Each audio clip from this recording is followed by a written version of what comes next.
Item ಯಾವುದೇ ಇರಲಿ try ಮಾಡಿ ಆಚಿ ಚಿಕನ್ ಮಸಾಲಾ. ಅನ್ಯ ಧರ್ಮೀಯರಿಂದ ದೈವದ ವೇಷ ಧರಿಸಿ ಅತಿರೇಕ ಮೆರೆಯಲಾಗಿದೆ. ಕೊಡಗು ಜಿಲ್ಲೆ ಎಮ್ಮೆಮಾಡಿನ ಘಟನೆಗೆ ತೀವ್ರ ಆಕ್ರೋಶ ಕೂಡ ವ್ಯಕ್ತವಾಗಿದೆ. ಅನ್ಯ ಧರ್ಮೀಯರ ಮದುವೆಯ ರಾತ್ರಿ ನಡೆದಿರುವಂತಹ ಘಟನೆ ಇದು. ತುಳುನಾಡಿನ ಪವಿತ್ರ ದೈವ ಹೋಲುವ ರೀತಿ ವೇಷ ಹಾಕಿ ಅತಿರೇಕವನ್ನ ಮೆರೆಯಲಾಗಿದೆ. ಎಲ್ಲಿ ಏನಾಯಿತು ನೋಡ್ತಾ ಹೋಗೋಣ. ಮದುಮಗನಿಗೆ ಆ ವೇಷವನ್ನ ಹಾಕಿಸಿ ಸ್ನೇಹಿತರು ಹುಚ್ಚಾಟವನ್ನ ಮೆರೆದಿದ್ದಾರೆ. ಸದ್ಯ ವಿಡಿಯೋಗಳು ಸಾಮಾಜಿಕ ಜಾಲತಾಣದಲ್ಲಿ ಹರಿದಾಡ್ತಾ ಇದ್ದಾವೆ. ಆ ದೈವವನ್ನ ಅಪಮಾನಿಸಿದ್ದಕ್ಕೆ ಆಕ್ರೋಶ ವ್ಯಕ್ತವಾಗಿದೆ. ಪ್ರಕರಣ ಕೂಡ ದಾಖಲಾಗಿದೆ. ದೈವ ಆರಾಧಕರು ಮತ್ತು ನರ್ತಕರ ಸಂಘದಿಂದ ದೂರು ದಾಖಲಾಗಿರುವುದು. ಪೊಲೀಸರಿಂದ ಕಿಡಿಗೇಡಿಗಳ ವಿರುದ್ಧ ಸೂಕ್ತ ಕ್ರಮದ ಭರವಸೆಯನ್ನು ನೀಡಲಾಗಿದೆ. ಧರ್ಮಗಳ ನಡುವೆ ಸಾಮರಸ್ಯ ಅನ್ನೋದಿರಬೇಕಾಗುತ್ತೆ. ಪ್ರತಿಯೊಂದು ಧರ್ಮವನ್ನ ಗೌರವಿಸುವ ಮನೋಭಾವ ಮನುಷ್ಯ ಕುಲದಲ್ಲಿರಬೇಕು. ಆದರೆ ಇಲ್ಲಿ ನೋಡಿ, ಮದುಮಗನಿಗೆ ದೈವದ ವೇಷವನ್ನು ಹಾಕಿಸಿ ಅನ್ಯ ಧರ್ಮದ ಪದ್ಧತಿ ಆಚರಣೆಗಳನ್ನು ಯಾವ ರೀತಿ ಕೀಳು ಮಟ್ಟದಲ್ಲಿ ಅಪಹಾಸ್ಯ ಮಾಡ್ತಾ ಇದ್ದಾರೆ ಅನ್ನೋದನ್ನು ಗಮನಿಸಬಹುದು. ಸ್ವತಃ ಇಲ್ಲಿ ಮದುಮಗನಿಗೆ ಆ ವೇಷವನ್ನು ಹಾಕಿಸಿ ಅತಿರೇಕ ಮೆರೆದಿದ್ದಾರೆ. ಇದಕ್ಕೆ ಸಂಬಂಧಪಟ್ಟಂತೆ ಈಗ ನೋಡಿ, ದೈವಾರಾಧಕರು ನರ್ತಕರ ಸಂಘದಿಂದ ದೂರು ಕೂಡ ದಾಖಲಾಗಿದೆ. ಮದುವೆಯ ರಾತ್ರಿ ಮದುಮಗನಿಗೆ ವೇಷವನ್ನು ಹಾಕಿಸಿ ಅತಿರೇಕ ಮಾಡಿದ್ದಾರೆ. ನೀವು ಆ ದೃಶ್ಯದಲ್ಲಿ ಗಮನಿಸಬಹುದು. ಕೊಡಗು ಜಿಲ್ಲೆ ಎಮ್ಮೆಮಾಡಿನ ಘಟನೆಗೆ ತೀವ್ರ ಆಕ್ರೋಶ ವ್ಯಕ್ತವಾಗಿದೆ. ವಿಡಿಯೋಗಳು ಸಾಮಾಜಿಕ ಜಾಲತಾಣದಲ್ಲಿ ಹರಿದಾಡ್ತಾ ಇದೆ. ಟೀಕೆ ಟಿಪ್ಪಣಿಗಳು ಹೆಚ್ಚಾಗಿದ್ದಾವೆ.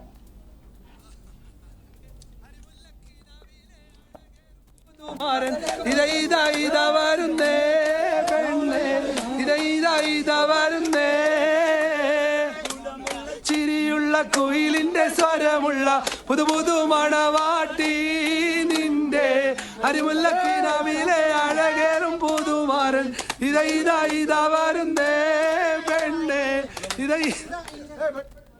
ಈ ಬಗ್ಗೆ ಹೆಚ್ಚಿನ ಡೀಟೇಲ್ಸ್ ಅನ್ನ ನಮ್ಮ ಪ್ರತಿನಿಧಿ ಲೋಹಿತ್ ನೀಡುತ್ತಾರೆ. ಲೋಹಿತ್, ಯಾವಾಗ ಆಗಿದ್ದು ಈ ಘಟನೆ?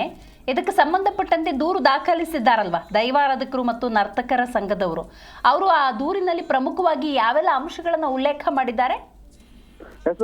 ಖಂಡಿತ. ಏನಂತಂದ್ರೆ ಈಗಾಗಲೇ ಕೊಡಗು ಜಿಲ್ಲೆ ಎಮ್ಮೆಮಾಡಿನಲ್ಲಿ ಈ ಒಂದು ಘಟನೆ ನಡೆದಿರ್ತಕ್ಕಂಥದ್ದು. ಅಂದ್ರೆ ಒಂದು ಮದುವೆ ಸಮಾರಂಭ ಇರುತ್ತೆ. ಮದುವೆ ಸಮಾರಂಭದಲ್ಲಿ ಅದು ಮುಸ್ಲಿಂ ಸಮುದಾಯಕ್ಕೆ ಸೇರಿದಂತಹ ಹುಡುಗನ ಮದುವೆ ಸಮಾರಂಭದಲ್ಲಿ ಆತ ಒಂದು ದೈವದ ರೀತಿಲಿ ಒಂದು ವೇಷವನ್ನು ತೊಟ್ಟು ಒಂದು ರೀತಿಲಿ ಅಪಮಾನ ಮಾಡಿದ್ದಾನೆ ಅನ್ನೋ ಒಂದು ಇದೀಗ ಸಾಕಷ್ಟು ಕೊಡಗು ಜಿಲ್ಲೆಯಲ್ಲಿ ಒಂದು ರೀತಿಯಲ್ಲಿ ವೈರಲ್ ಆಗ್ತಿರ್ತಕ್ಕಂಥದ್ದು. ಕೊಡಗು ಜಿಲ್ಲೆ ಜೊತೆಗೆ ದಕ್ಷಿಣ ಕನ್ನಡ ಭಾಗದಲ್ಲಿ ದೈವಾರಾಧನೆಗೆ ಹೆಚ್ಚಿನ ಒಂದು ಪ್ರಾಮುಖ್ಯತೆ ಇರತಕ್ಕಂಥದ್ದು. ಈ ಒಂದು ದೈವವನ್ನ ಹೆಚ್ಚಿನದಾಗಿ ಒಂದು ಪವಿತ್ರ ರೀತಿಯಲ್ಲಿ ಕಾಣುವಂಥದ್ದು. ಹೀಗಾಗಿ ಯಾವುದೇ ಒಂದು ಶಾಲೆಗಳ ಕಾಲೇಜುಗಳ ಒಂದು ಸಮಾರಂಭಗಳಲ್ಲೂ ಕೂಡ ಈ ತರ ಒಂದು ಯಾವ್ದು ವೇಷ ತೊಟ್ಟಂತ ಸಂದರ್ಭದಲ್ಲಿ ಅವರ ವಿರುದ್ಧ ಕೂಡ ದೈವ ನರ್ತಕರ ಸಂಘ ಒಂದು ರೀತಿಯಲ್ಲಿ ಕಾನೂನು ಕ್ರಮಕ್ಕೆ ಮುಂದಾಗ್ತಿತ್ತು. ಇದೀಗ ಈ ಒಂದು ಮದುವೆ ಸಮಾರಂಭದ, ಅದರಲ್ಲೂ ಮುಸಲ್ಮಾನ ಸಮುದಾಯಕ್ಕೆ ಸೇರಿದಂತಹ ಯುವಕರು ಮದುವೆಯಲ್ಲಿ ದೈವವನ್ನ ಅಣಕಿಸುವ ವಿಚಾರಕ್ಕೆ ಸಂಬಂಧಪಟ್ಟಂತೆ ಇದೀಗ ಸಾಕಷ್ಟು ವಿರೋಧಗಳು ವ್ಯಕ್ತವಾಗಿರುವಂತದ್ದು. ಅಂದ್ರೆ ಆತ ಏನು ವೇಷವನ್ನು ತೊಟ್ಟು ಅದನ್ನ ಸಮಾಜ ಜಾಲತಾಣದಲ್ಲಿ ವೈರಲ್ ಆಗಿರುತ್ತೆ ಈ ವಿಡಿಯೋ. ಇದಕ್ಕೆ ಸಾಕಷ್ಟು ವಿರೋಧಗಳು ಕೂಡ ವ್ಯಕ್ತವಾಗಿರ್ತವೆ. ಯಾವಾಗ ವಿಡಿಯೋ ವೈರಲ್ ಆಗ್ತಿದ್ದಂತೆ ಎಚ್ಚೆತ್ತಂತಹ ದೈವ ನರ್ತಕರ ಸಂಘ ಕೊಡಗು ಜಿಲ್ಲಾ ಎಸ್ಪಿಗೆ ದೂರನ್ನ ನೀಡಿರುವಂತದ್ದು. ಇದೀಗ ಕೊಡಗು ಜಿಲ್ಲಾ ಮಡಿಕೇರಿಯಲ್ಲಿ ಕೂಡ 6 ಜನರ ವಿರುದ್ಧ ಮದುಮಗ ಏನಿದ್ದಾನೆ ಆತ ಸೇರಿದಂತೆ ಅವನ ಜೊತೆಗಿದ್ದಂತಹ 5 ಸ್ನೇಹಿತರ ವಿರುದ್ಧ ಕೂಡ ಇದೀಗ FIR ದಾಖಲಾಗಿರುವಂತದ್ದು. ಕೊಡಗು ಜಿಲ್ಲಾ ಪೊಲೀಸರು ಕೂಡ ಇದೇ ರೀತಿ ಹುಡುಕಾಟವನ್ನು ಕೂಡ ನಡೆಸಿರ್ತಕ್ಕಂಥ, ಅಂದ್ರೆ ಈ ರೀತಿಯ ಸಾಮಾಜಿಕ ಅಂದ್ರೆ ಎರಡು ಕೋಮಿ ನಡುವೆ ಒಂದು ರೀತಿಯಲ್ಲಿ ವೈಮನಸ್ಸು ಮೂಡುವ ನಿಟ್ಟಿನಲ್ಲಿ ಈ ರೀತಿಯ ಒಂದು ವಿಡಿಯೋಗಳು ವೈರಲ್ ಆದ ಸಂದರ್ಭದಲ್ಲಿ ಅದನ್ನ ತಡೆ ಹಟ್ಟುವ ನಿಟ್ಟಿನಲ್ಲಿ ಇದೀಗ ಪೊಲೀಸರು ಮುಂದಾಗಿರ್ತಕ್ಕಂಥದ್ದು. ಈ ತರ ಹಿಂದೆ ಕೂಡ ಬಂಟ್ವಾಳದಲ್ಲೂ ಕೂಡ ಇದೇ ರೀತಿಯ ಒಂದು ಅಣಕು ಪ್ರದರ್ಶನ ನಡೆದಿತ್ತು.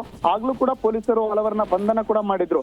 ಕೊಡಗು ಜಿಲ್ಲೆಯಲ್ಲಿ ಆದಂತಹ ಈ ಪ್ರಕರಣ ಕೂಡ ಹಲವರ ಬಂಧನ ಕೂಡ ಆಗುವ ಸಾಧ್ಯತೆಗಳು ಕೂಡ ಇರುವಂತದ್ದು. ಲೋಹಿತ್, ಈಗ ಪೊಲೀಸರೇನಾದ್ರು ಕ್ರಮ ತಗೊಂಡಿದಾರ? ಈ ಕರೆದು ವಿಚಾರಣೆ ಮಾಡೋದು, ತಪ್ಪೊಪ್ಪಿಗೆ ಪತ್ರ ತಗೊಳ್ಳೋದು, ಈ ತರದ ಏನಾದ್ರು ಪ್ರಕ್ರಿಯೆ ಆಗಿದಾವ ಹೆಂಗೆ? ಖಂಡಿತ. ಏನಂತಂದ್ರೆ ಈಗಾಗಲೇ ಈಗ 6 ಜನರ ವಿರುದ್ಧ ಕೂಡ FIR ದಾಖಲಾಗಿರುವ ಹಿನ್ನೆಲೆಯಲ್ಲಿ ಅವ್ರನ್ನ ಕರೆಸಿ ಅವರ ಒಂದು ತಪ್ಪೊಪ್ಪಿಗೆ ಪತ್ರವನ್ನ ಬರೆಸುವ ಸಾಧ್ಯತೆ ಕೂಡ ಇದೆ. ಹೀಗಾಗಿ ಅವರ ಹುಡುಕಾಟವನ್ನು ಕೂಡ ಇದೀಗ ಪೊಲೀಸರು ನಡೆಸ್ತಿರುವಂತದ್ದು. ಎಲ್ಲ ಒಂದ್ ಕಡೆ ಅವರು ಕ್ಷಮೆಯನ್ನ ಯಾಚನೆ ಮಾಡಿದ್ದಾರೆ ಅನ್ನೋ ಮಾತುಗಳು ಕೂಡ ಕೇಳಿ ಬರುತ್ತಿರ್ತಕ್ಕಂಥ. ಸದ್ಯ ಪ್ರಕರಣವನ್ನು ದಾಖಲಿಸಿಕೊಂಡ ಪೊಲೀಸರು ಏನು 6 ಜನರಿದ್ರೆ ಅವರ ವಿಚಾರಣೆ ಕೂಡ ನಡೆಸುವ ಸಾಧ್ಯತೆಗಳು ಕೂಡ ಇರುವಂತದ್ದು. ಥ್ಯಾಂಕ್ ಯು ಲೋಹಿತ್, ನಿಮ್ಮೆಲ್ಲ ಮಾಹಿತಿಗಾಗಿ.